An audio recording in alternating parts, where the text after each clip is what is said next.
ఒక కవిత ఒకటి మెటాపోయం చదువుతా. పొద్దున లక్ష్మీనరసయ్య సార్ చెప్పినట్టు కవిత్వం ఎట్లా రాయాలి, నేను ఎట్లా రాస్తా అనే విషయం ఉంటుంది అందులో. ఎందుకంటే విద్యార్థులు ఉన్నారు కాబట్టి అది తర్వాత చదువుతా. మొట్టమొదలు పోయి రావాలే అనే కవిత చదువుతా. ఈ మధ్య మానవ సంబంధాలు పూర్తిగా మృగ్యమవుతున్న సంబంధాల్లో మనం ఊర్లలో పోతలేం. అమ్మమ్మ దగ్గరికి, అత్తగారింటికి, ఇంటికి పోతలేం. ఆ పోని తనాన్ని నేను కవితగా మలిచిన. పోయి రావాలే. మీరందరూ ఈ కవిత అయిన తర్వాత మీ అందరూ ఊళ్ళలో వేస్తారు.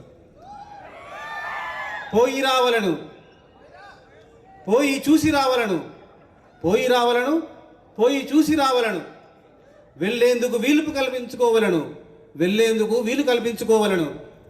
కంటి నిండా చూసి చాన్నాళ్ళయింది, కడుపు నిండా మాట్లాడి చాలా రోజులే అయింది, కడుపు నిండా మాట్లాడి చాలా రోజులే అయింది.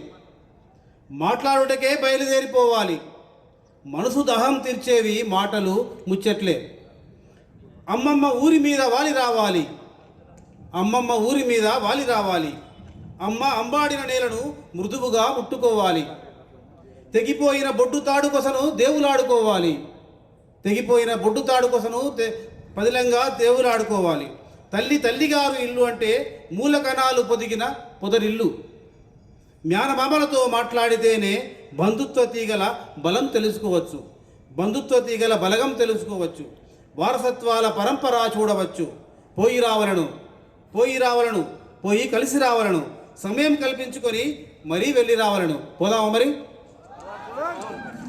జన్మనిచ్చిన తల్లిదండ్రులకు వందనం, తాత ముత్తాతల వంశపారంపర్యను అజన్మాంతం తలుచుకొని రావాలి, పోయి రావాలి. నీ మూలాల్లోకి నీవే వెళ్ళిపోవడం అంటే ఎక్కడి నుంచి వచ్చావో లెక్క తెలుసుకోవడమే. నీ జన్మస్థలానికి నీవు పోయి రావడం అంటే ఒక సత్కార్యం, ఒక కలయిక, ఒకనొక తలపోత. పుట్టి పెరిగిన సమస్త గ్రామాన్ని, బుద్ధి జ్ఞానం నేర్పిన తరగతి గదిని, అక్షరాలు దిద్దిచ్చిన గురువర్యులను చూసి వినమ్రంగా దండం పెట్టి రావాలి, చూసి వినమ్రంగా దండం పెట్టి రావాలి. పోయి రావలను, పోయి చూసి రావలను. ఊరులోని వాడలు, చేనులు, చెలుకలలో చిన్ని చిన్ని పాదాలతో నడిచిన బాటలను చూసి రావాలి. ఆ పాదముద్రలను హృదయంతో ఫోటో తీసుకొని రావాలి, హృదయంతో సెల్ఫీ తీసుకొని రావాలి. పోయి రావాలి. బాల్యంలో అంబాడిన అరుగు మీద మరొకసారి ఆడి ఆడి రావాలి, బాల్యంలో అంబాడిన అరుగు మీద ఆడి ఆడి రావాలి. స్నానం చేసిన చేతబావి నీళ్లతోని మరోసారి కాళ్ళు రెక్కలు కడుక్కొని మళ్ళీ రావాలి. ఒక్కోసారి మన కోసం మనమే పోవాలి, మన కోసం మనమే పోవాలి, పోవడం కోసమే పోవాలి, తిరిగి రావాలి. అక్కడ ఇప్పుడు ఎవరున్నా లేకున్నా అక్కడి గాలితోనైనా మాట్లాడుకోవాలి, నేల ధూళినైనా గంధం పూసుకోవాలి, పాత గోడలనైనా పట్టుకొని రావాలి, పోయి రావాలి. పిల్లను చూసినాడు పోయినట్టుగానే పిల్లనిచ్చిన ఊరికి ఓసారి పయనమవ్వాలి, పిల్లనిచ్చిన ఊరికి ఓసారి పయనమవ్వాలి.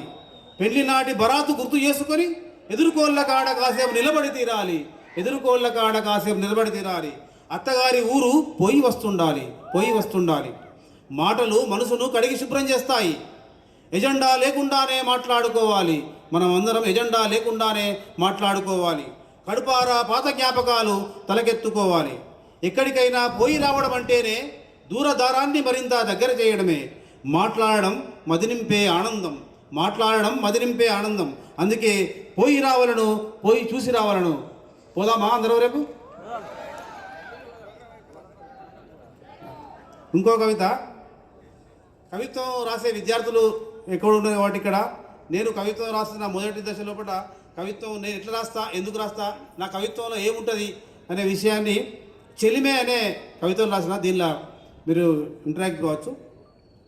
నా కవిత్వం అంటే ఏంటిది అనేది నేను ఇలా చేసుకుంటాను. ఎదలయల విన్యాసం నా కవిత్వం, ఎదలయల విన్యాసం నా కవిత్వం, గలగల పారే వాగు నీరు నా కవిత్వం. కవిత్వమే నా హృదయం, కవిత్వమే నాకు ప్రాణవాయువు, కవిత్వమే నాకు ప్రాణవాయువు. కడుపులోంచి తన్నుకు వచ్చే దుఃఖం నా కవనం. కవిత్వం ఏంటిదంటే ఇందాక చెప్పింది సార్లు. కడుపులోంచి తన్నుకు వచ్చే దుఃఖమే నా కవనం. వలవల శోకంలో రాలిన కన్నీరు నా కవితాత్మ. పొదుగు నుండి పిండుతున్న పాలు నా కవితా ధార. పెరట్ల పూసిన గుమ్మడి పువ్వు నా కవితా శీర్షిక, పెరట్ల పూసిన గుమ్మడి పువ్వు నా కవితా శీర్షిక. నా కవిత్వం మొక్కజొన్నపై విరిసిన తలపువ్వు నా కవిత్వం, నిండుగా పండిన వరి గొలుసు, బురద పొలం పరిమళం నా కవిత్వం, చెలిమెల ఊరే ఊట నీరు నా కవిత్వం, బురద పొలం పరిమళం నా కవిత్వం, చెలిమెల ఊరే ఊట నీరు నా కవిత్వం. కవిత్వం నాకు గుడిసె మీద పారే బీరతీగ, కవిత్వం నాకు గుడిసె మీద పారే బీరతీగ, ముండ్ల కప్పపై పుష్పించిన కట్ల పువ్వు, గంగడోలుకు కట్టిన గంట, గొంతులో ప్రవహించిన రాగం. కళాత్మకంగా కుండను వాడినట్లు, కళాత్మకంగా నేను కుండను వాడినట్లు, నాణ్యతగా చెప్పును ముడిచినట్లు, అందమైన చీర నేసినట్లు నేను కవిత్వాన్ని పదిలంగా అల్లుతా, నేను కవిత్వాన్ని పదిలంగా అల్లుతా. నేను కవిని, ఈ ధరిత్రి నాది, వీచే గాలి నాది, పొడిచే పొద్దు నాది, కురిసిన వాన చినుకు నాది, పూసే పువ్వు నాది, ఎగిరే చిలుక నాదే, ఇదుతున్న చేప నాదే, అన్నిట్లో ప్రవహిస్తా, ప్రకృతినంతా కవిత్వీకరిస్తా, గగనమంతా విహరిస్తా. కవిని నేను. అసలు కవి అంటే ఎవరు? కవి అంటే గోడ మీద పిల్లి కాదు, అటో ఇటో తెలుసుకున్నవాడే కవి. వర్ణ పంకిలాన్ని తెగనరికి, అంతరాల దొంతరలను పగలగొట్టి, ఆధిపత్యాల రహదారిని విచ్ఛిన్నం చేసేవాడు మాత్రమే కవి.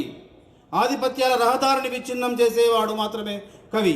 కవిత్వం అంటే మెడలో పూల దండా కాదు, జబ్బలపై పరుచుకున్న శాలువా కాదు, మైకుల్లోంచి బెగబెగల అరుపులు కాదు. అసలు కవిత్వం అంటే ఏందయ్యా మరి?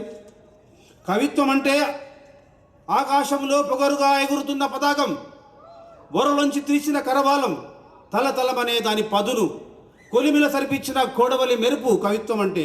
జగమొకలోంచి రాలిన మెరుగు, ఎదురు దాడిలో పారిన నెత్తురు, పెరుగులాటలో చిరిగిన అంగి కవిత్వం అంటే ఇది.